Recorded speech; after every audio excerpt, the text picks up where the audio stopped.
पूर्व मुख्यमंत्री या यूं कह लें राजनीति की दुनिया में जादूगर रहे वाले अशोक गहलोत ने बीजेपी पर सीधा सीधा निशाना साधा है और साथ ही साथ नीतीश कुमार को साधने की भी कोशिश की है। बिहार चुनाव के दौरान उनका सोशल मीडिया के जरिए एक वीडियो भी सामने आया है जिसमें वे एनडीए के घोषणा पत्र को सीधे तौर पर निशाने पर लेते दिख रहे हैं। साथ ही साथ इसे बिहार की जनता के साथ बड़ा धोखा बता रहे हैं। आप भी सुनिए क्या कुछ कहा अशोक गहलोत ने।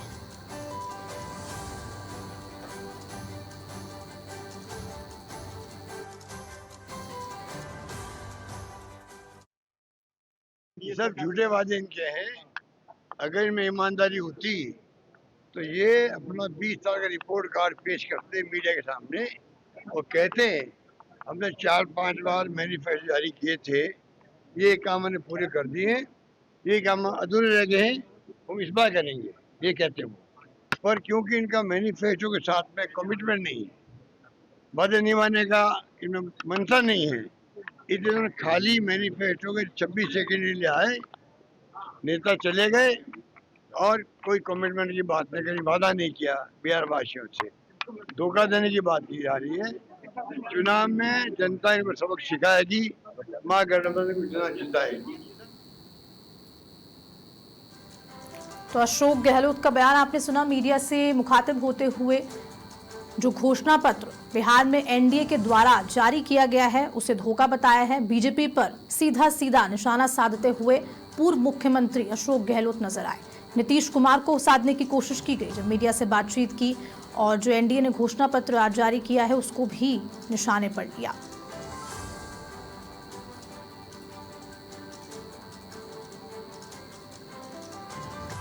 चलिए एक बार फिर से आपको सुनाते हैं अशोक गहलोत ने क्या कुछ कहा। ये सब झूठे वादे इनके हैं। अगर इनमें ईमानदारी होती तो ये अपना 20 साल का रिपोर्ट कार्ड पेश करते मीडिया के सामने और कहते हमने 4-5 बार मैनिफेस्टो जारी किए थे, ये काम हमने पूरे कर दिए, ये काम अधूरे रह गए हैं, हम इस बार करेंगे, ये कहते वो।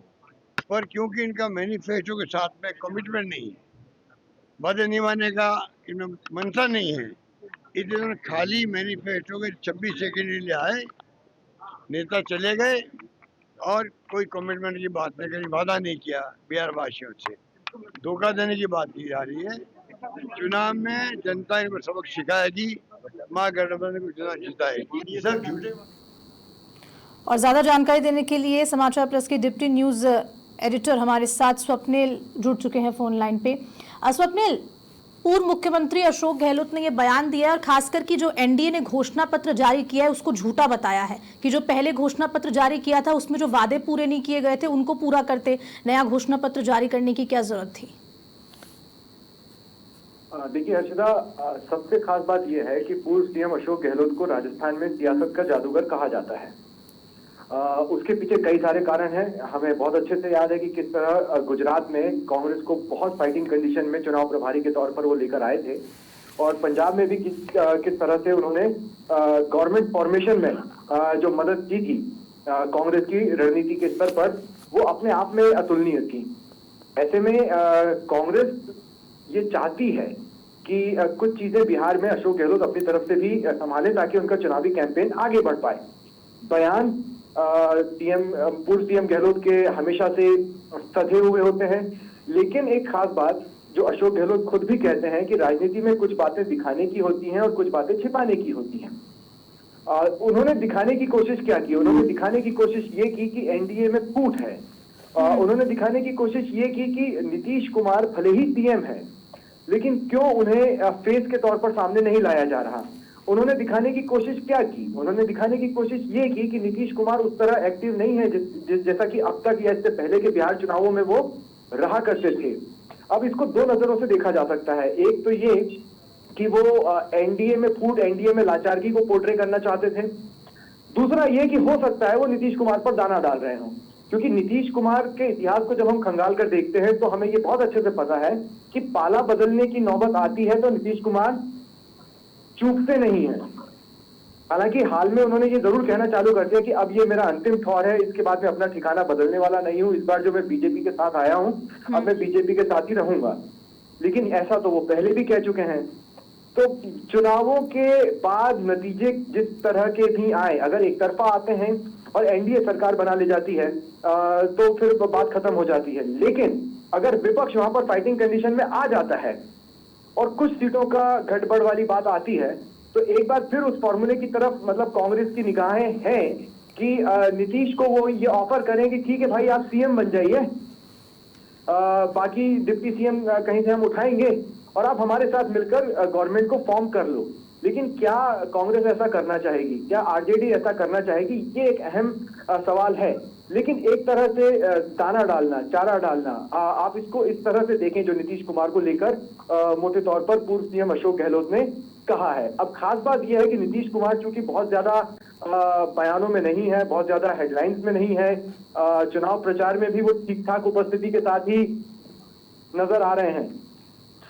ऐसे में नीतीश कुमार क्या रिएक्शन देते हैं या अशोक गहलोत के बयान पर बिहार बीजेपी या बिहार की जेडीयू की ओर से कोई पलटवार आता है, क्योंकि अशोक गहलोत के बयान पर पलटवार करने के लिए सोच विचार करने की जरूरत होती है।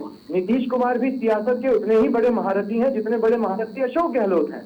ऐसे में नीतीश या तो इस बयान को हंसकर टालेंगे अगर उनसे पूछा जाएगा तो, और या फिर वो उस पर कमेंट नहीं करेंगे। देखना ये होगा, क्योंकि उनका नीतीश कुमार का रिएक्शन, उनकी बॉडी लैंग्वेज बहुत कुछ इस बारे में बयां करेगी। लेकिन इस बयान को साधारण बयान न समझा जाए जो उन्होंने नीतीश कुमार को लेकर कहा है। उन्होंने एक तरह से लोगों के बीच में खरी खरी तस्वीर पोर्ट्रे करने की कोशिश की है। लेकिन दूसरी तरफ जब भी चुनावों के नतीजे आते हैं उसके बाद जिस तरह के हालात होते हैं उसमें हम आपके स्वागत के लिए तैयार हैं या हम आपको सर माथे पर बिठाने के लिए तैयार हैं, ये संदेश भी छिपे तौर पर नीतीश कुमार को देने की कोशिश अशोक गहलोत की ओर से की गई है। हर्षदा, शुक्रिया आपका स्वप्निल जानकारी देने के लिए। तो इस बयान के कई तरह के मायने निकाले जा रहे हैं, क्योंकि आज एनडीए ने अपना घोषणा पत्र बिहार में जारी कर दिया, अपना मैनिफेस्टो जारी कर दिया और कई तरह के वादे किए गए हैं, चाहे वो युवाओं को लेकर हो, बेरोजगारों को लेकर हो, नौकरियों को लेकर हो, स्वास्थ्य विभाग को लेकर हो, अलग अलग क्षेत्रों को लेकर कई वादे मैनिफेस्टो में शामिल किए गए हैं एनडीए की ओर से। लेकिन उसके बाद कांग्रेस पार्टी और राजस्थान के पूर्व मुख्यमंत्री अशोक गहलोत का ये बयान आना कई तरह के समीकरण दिखाता है।